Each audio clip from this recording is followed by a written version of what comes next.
उन्होंने आपस में कहा, निसंदेह हम अपने भाई के विषय में दोषी हैं, क्योंकि जब उसने हमसे गिड़गिड़ाकर विनती की तब भी हमने यह देखकर कि उसका जीवन कैसे संकट में पड़ा है उसकी न सुनी।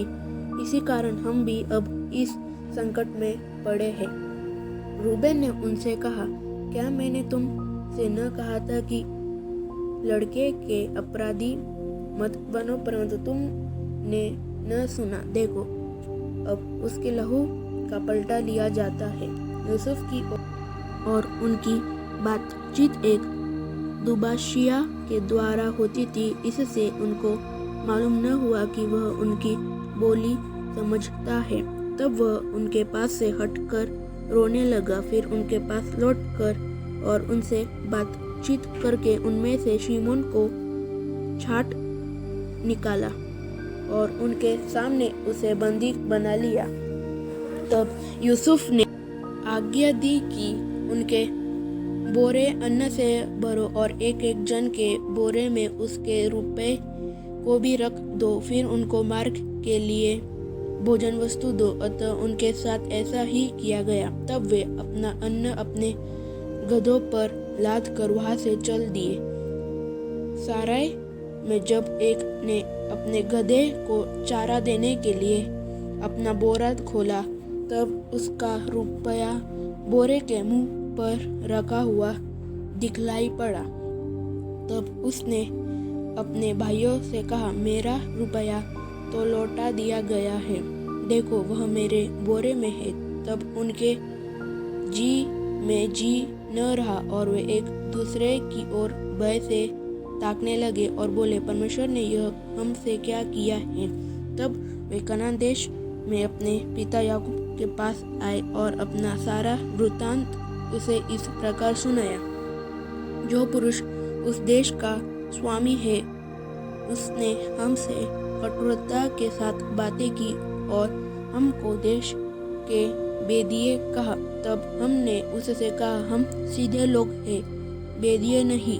हम 12 भाई एक ही पिता के पुत्र हैं। एक तो जाता रहा, परंतु छोटा इस समय कनान देश में हमारे पिता के पास है। तब उस पुरुष ने, जो उस देश का स्वामी है, हमसे कहा, इससे मालूम हो जाएगा कि तुम सीधे मनुष्य हो। तुम अपने में से एक को मेरे पास छोड़ के अपने घर वालों की भूख मिटाने के लिए कुछ ले जाओ और अपने छोटे भाई को मेरे पास ले आओ। तब मुझे विश्वास हो जाएगा कि तुम भेदिए नहीं, सीधे लोग हो। फिर मैं तुम्हारे भाई को तुम्हें सौंप दूंगा और तुम इस देश में लेन देन कर सकोगे।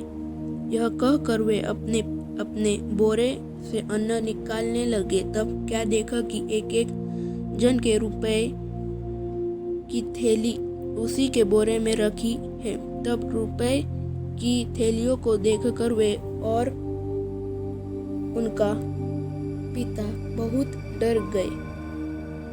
तब उनके पिता याकूब ने उनसे कहा, मुझको तुमने निर्वश कर दिया। देखो यूसुफ नहीं रहा और शिमोन भी नहीं आया, और अब तुम बिन्यामीन को भी ले जाना चाहते हो। ये सब विपत्तियां मेरे ऊपर आ पड़ी है। रूबेन ने अपने पिता से कहा, यदि मैं उसको तेरे पास न लाऊं तो मेरे दोनों पुत्रों को मार डालना।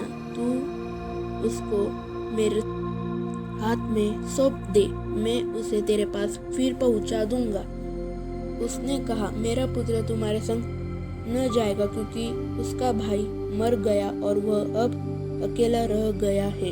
इसलिए जिस मार्ग से तुम जाओगे उसमें यदि उस पर कोई विपत्ति आ पड़े, तब तो तुम्हारे कारण मैं इस बुढ़ापे की अवस्था में शोक के साथ अधोलोक में उतर जाऊंगा। आमीन।